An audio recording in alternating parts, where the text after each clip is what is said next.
the motorcycle does feel like a comfortable motorcycle, but it is faking you. Trust me, it is faking you. I have an open road, and I'm true.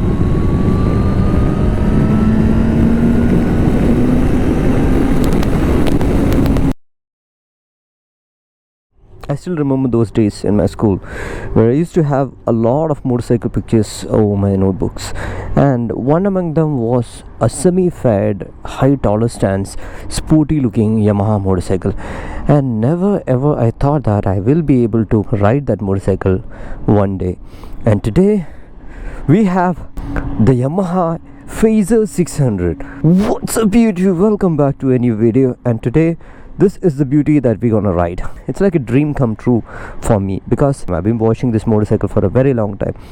I didn't know what kind of a motorcycle it was when I saw it for the first time. I had the picture of this motorcycle, exactly the same color, on one of my notebook, and I was completely curious about the motorcycle because it doesn't look like a very sporty motorcycle, and there was not many adventure motorcycle in those days where like I was not accessible to.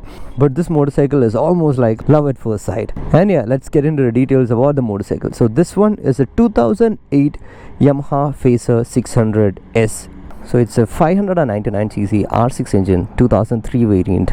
Pulls out 98 horses. Inline 4, fuel injected, 4x1x2 exhaust. On this one actually there is an Acra pouch exhaust, obviously a slip-on. And you look at the tail section, man, what a beautiful looking tail light. And the entire tail section, you know, these golden motorcycle which was there during the 2000s and the early 2010s were looking damn awesome. So few of the technical things about the motorcycle is that this actually came, the second variant actually came with a better brake. So that was with the problem of the first variant which was there on sale from 2004 to 2006, and till 2010 this motorcycle was there, and then the Fazer replaced this motorcycle. So it's a completely upright riding motorcycle, a very comfortable seat, a bit of a sportiness to the upper body, that's all. And there are no USDs, and the front section looks so amazing, it looks so nice. And another one major update this motorcycle got in those days was the die-cast aluminum chassis. It is still one of the best handling motorcycle, especially for touring. I don't say that this is a very good track motorcycle, because when you start putting this motorcycle over the corner, you will get to know that it's a bit older motorcycle. You have to be a little respectful, but you know, on the streets, be it 160 or 200, it actually stays so solid. I don't know whether today I have to show some maturity and ride this motorcycle a little saner, or should I just unleash the kid inside me where I used to admire this motorcycle a lot because I got this motorcycle and just give full throttle. But yeah, I'll be very gentle with the throttle today because no electronics with the bike, no ABS, no traction control. It's a whole together different ball game when it comes to riding this motorcycle, because I have learned riding motorcycle with ABS. It doesn't mean that I don't know how to ride a motorcycle without ABS. You know, if you go to the track it is like that, but on the road there are hundreds of parameters, so definitely I'll be riding a little more safer. Now let's look at some details over here. So yeah, we have a very wide mirror, and this is a very famous speedometer that have been following for a very long time, because this used to be the speedometer that is there in the FZ1, those kind of older motorcycle from Yamaha. It has got a decent amount of information. You know, it's a tachometer and it shows the red line at 14k RPM, and it pumps in the max power at I think 12,000 or 12,500. Very basic details over here. The only one thing which I'm missing over here is a gear pusher indicator. I think I'm pretty much easy riding bigger motorcycles with less number of things, because I rarely look into this portion of the motorcycle unless I need to, because all the time I try to keep my eyes on the road. And looking at the handlebar, very basic switches over here: caution light, the headlight switch, indicator horn, and on this side we have a kill switch and a start button. That's all. Getting on, it's a very very comfortable motorcycle. It's a bit sporty motorcycle, a little bit, and when it pulls really hard you have to tuck in. It puts up a little bit of a sportiness to the upper body, but it cruises really well on the highway. Before we take it to the highway, let me just turn on the motorcycle. By the way, this Acra pouch has a DB now. That is not going to be super loud, but I've ridden this motorcycle without DB, which sounds very good.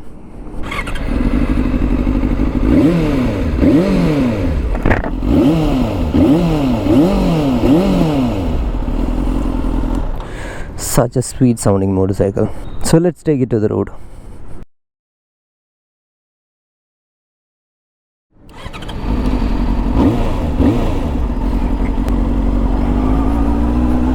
We are back on road.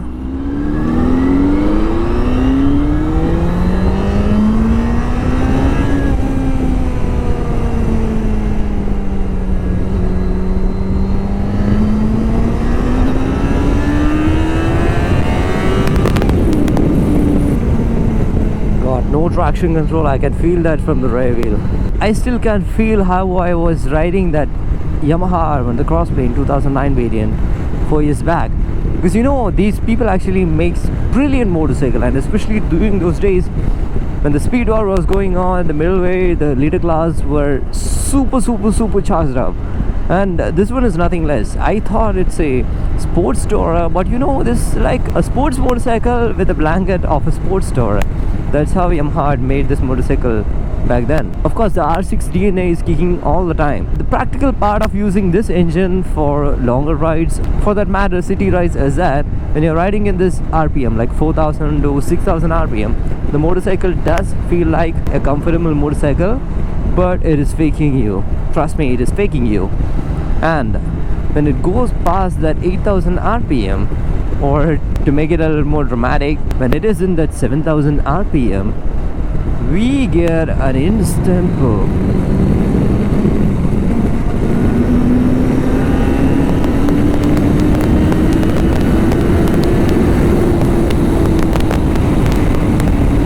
It is so smooth that you don't even realize that the speed has climbed. This becomes more practical in the lower rev ranges, like we can actually ride this motorcycle inside city. But you know, it heats up. Like, I was having this motorcycle last week, so this is my second time taking this motorcycle on a highway. When I was riding inside city, yeah, I do feel a little bit of feeding, but you know, it's a charged up 600cc, so can't complain. And also the ergonomics, man, it feels so nice. The handlebar is upright and the seating posture is really good. You give a one fist distance from the tank, then you have a little bit of sportiness to the upper body, and I think I can tour on this motorcycle whole day.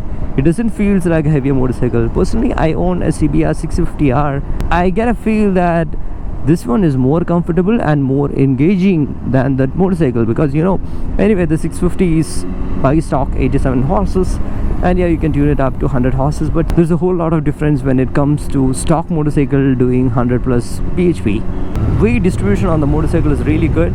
Like, I don't really say that this is a good corner carving motorcycle, but if you get a long sweeping corner, then most probably you'll be able to enjoy the motorcycle, because you know, the centralized mass, there is no exhaust which is being protruded outside the motorcycle. Underbelly exhausting is kind of a hit and a miss. The hit is, yes, you have a better stability, and the miss is, yeah, if you have a miss or a missus sitting behind you, you're gonna fry the ass.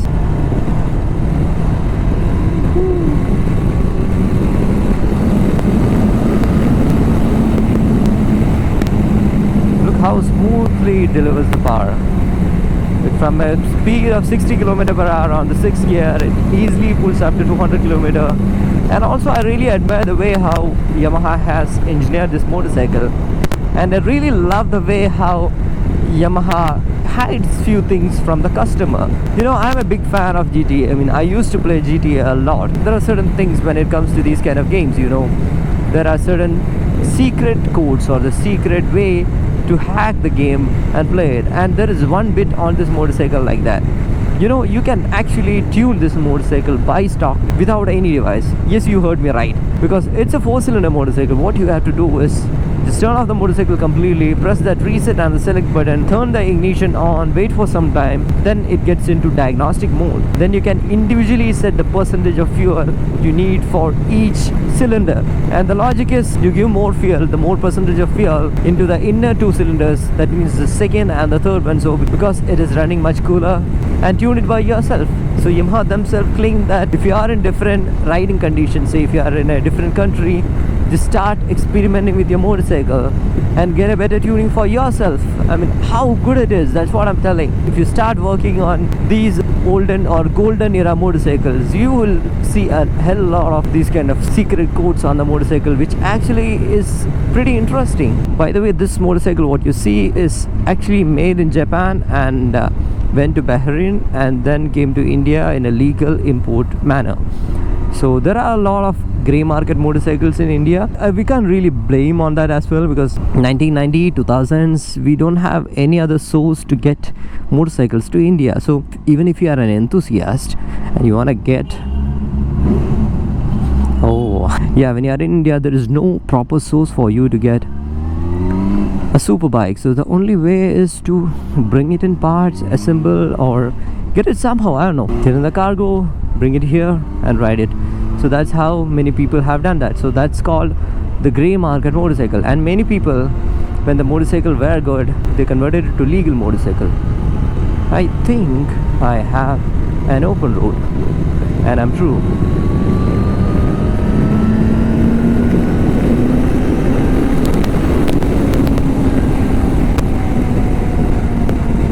So this one is completely legal, and the ownership actually depends on how well the motorcycle is actually maintained. So if you're gonna buy one of these motorcycles, one of these means it has to be one of these. I think there are only 2 legal motorcycles in India and I'm riding one of them. So if you have to buy this motorcycle, then the price itself is debatable, because it's a very rare motorcycle, so it can extend up to anything. Like nowadays RD350 even goes out for sale for 5 or 6 lakh based on the condition, because it's like a dream motorcycle. So it is the value for your dream. So really cannot say this is the price of the motorcycle that you can buy for. But ownership, yeah, of course, you have to closely maintain the motorcycle. Say once in 5,000 take it for the service. But Japanese motorcycles are much easier to maintain, so not a big deal. And mileage is also pretty decent. You get something like 11 to 12 inside city and a 15 km per liter on these kind of highways. And I really feel bad that nowadays Yamaha is not bringing anything new to India. Oops, my camera. Yeah, it's a sad truth that Yamaha is not actually bringing any good motorcycles to India. And I think in one of my last videos somebody was commenting that what are my opinions or my views on the latest Bharat Mobility Expo 2025 on the Yamaha's fleet about the superbikes. Yeah, I mean, what I have to say, I don't know. Tenere and MT-09 has came for the Indian tour. I had to say in that way, because if the motorcycle is not priced well, those two guys have to wrap up their tour much faster and go back to their respective places. So that's how it already is. Yamaha bring in good motorcycle very late. In my opinion, Tenere would have been here a lot earlier. So they bring in late and put an exorbitant price tag, cutting probably KTMs, Triumph, Hondas, and then they say that there are no sales figures and they take it back. So that's how it is. And I know that people like me who owns and loves Japanese motorcycle just buy it and keep it forever. That is that kind of a thing. But the only good thing Yamaha is doing nowadays is like price updates and color updates, and they cannot really work on many of the colors, because if they paint it red it becomes Honda, and if they paint it green and they become Kawasaki. So they cannot really do a lot of things with their coloring patterns, just like other Japanese motorcycle brands like Honda or Suzuki. I have to say that Yamaha is mostly playing with the 50 shades of blue. So hopefully if the motorcycle comes in and you are a Japanese fanboy, go for it. It might not be there for a very long time. You buy it, you keep it, you don't tell anyone, enjoy the motorcycle. I have really less hopes of getting that motorcycle at a very good price point. So that's all about the video on the Fazer 600. So I hope this video is helpful for you, and as always, show some love in the form of likes and comments. See you in the next video. Until then, bye bye. No slipper clutch, I have to be mindful with that.